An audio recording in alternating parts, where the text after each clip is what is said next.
এবার মুরগির ঘর কেমন হওয়া উচিত, সফল খামারিদের 7টি গোপন টিপস। মুরগি পালনে সফল হতে চাইলে ঘরটাই সবচেয়ে গুরুত্বপূর্ণ। ভুল ঘরে মুরগির সহজে রোগক্রান্ত হয়ে পড়ে। চলুন জেনে নিই ভালো মুরগির ঘর কেমন হওয়া উচিত। 1. উঁচু ও শুকনো জমিতে ঘর বানান, যেখানে বৃষ্টি হলে পানি জমে না। জমি নিচু হলে মুরগির পায়ে রোগ ও ঠান্ডা ও মারা যাওয়ার ঝুঁকি বাড়ে। 2 নম্বর, পর্যাপ্ত আলো বাতাস চলাচলের ব্যবস্থা। ঘরে 3-4 ফুট উপরে জাল বা জালির খোলা রাখুন। দিনে প্রাকৃতিক আলো আর বাতাস যেন চলাচল করতে পারে। খাঁচার মেঝে কেমন হবে?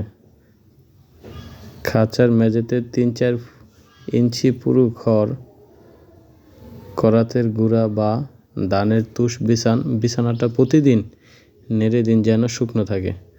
মুরগির জন্য জায়গা কতটুকু দরকার?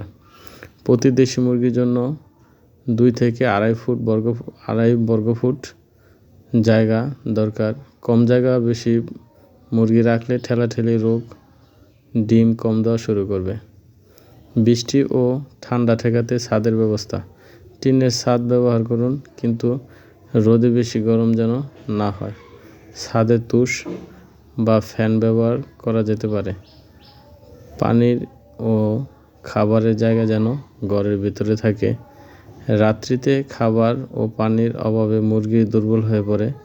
প্রতিটি 10টি মুরগির জন্য একটি খাবারের ও পানির পাত্র দিন।